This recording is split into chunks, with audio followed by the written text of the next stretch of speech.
Okay, so today we're looking at a 76-pound box. Yeah.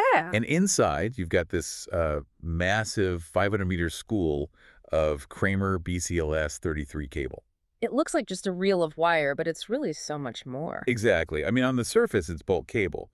But when you dig into the spec sheet, this is it's a deep dive into how modern buildings have to balance getting data really fast with, actual life safety. It's that whole hidden utility thing, isn't it? We get excited about the Wi-Fi access points and the switches, but if the wire in the ceiling can't do its job, none of that matters. Right. And this is Cat6A, but it's Cat6A built for, let's say, hostile environments, both electronically and physically. Let's start with that electronic side. Yeah. So standard Cat6A is rated for 500 megahertz. That's what you need for 10 gigabit Ethernet. The baselines, yep. But Kramer says they sweep this all the way up to 650 megahertz. Is that just like marketing? Or is there a real reason for that extra headroom? Oh, it's definitely practical. Think about insertion loss.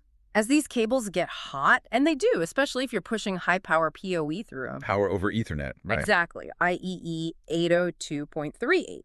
Well, as they heat up, your signal gets weaker. That extra bandwidth is basically a buffer.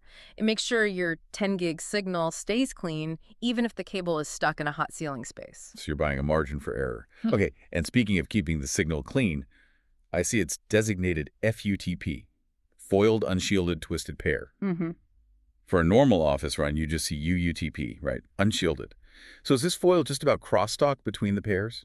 It's for crosstalk, but it's also for everything else. I mean, you look in a plenum space now, you've got data lines running right next to high-voltage LED drivers, HVAC motors.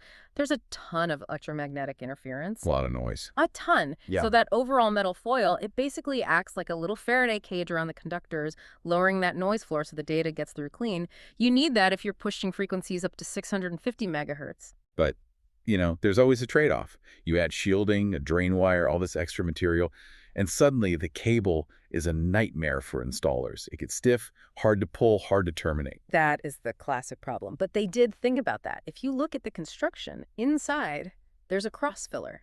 It's a plastic spline. Which is pretty standard for sedans, yeah.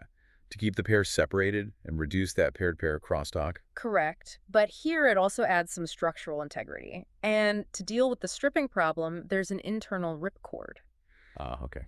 With these 23-gauge solid copper wires, the last thing you want is to take a knife to the jacket and accidentally nick one of the conductors.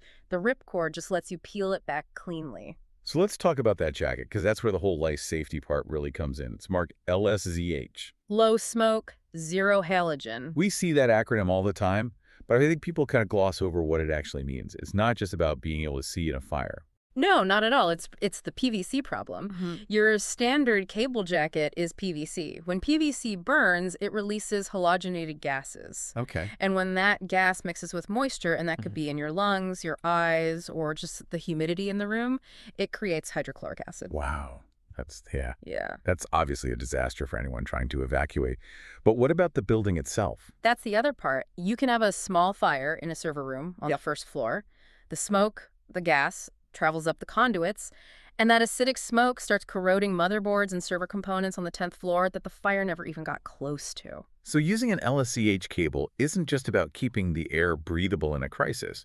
You're actually preventing the fire from chemically destroying equipment that otherwise would have survived. Precisely. It's asset protection built right into the cable. It's fascinating to think about. This is what, a $600, $700 spool of wire? Around that, yeah.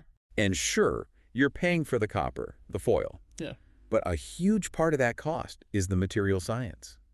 It's the assurance that your high-speed network isn't going to become a toxic liability. And that's really what it all comes down to, We demand faster and faster data, which means higher frequencies, more shielding, but at the same time, we have stricter building and safety codes. This cable sits right where those two demands meet.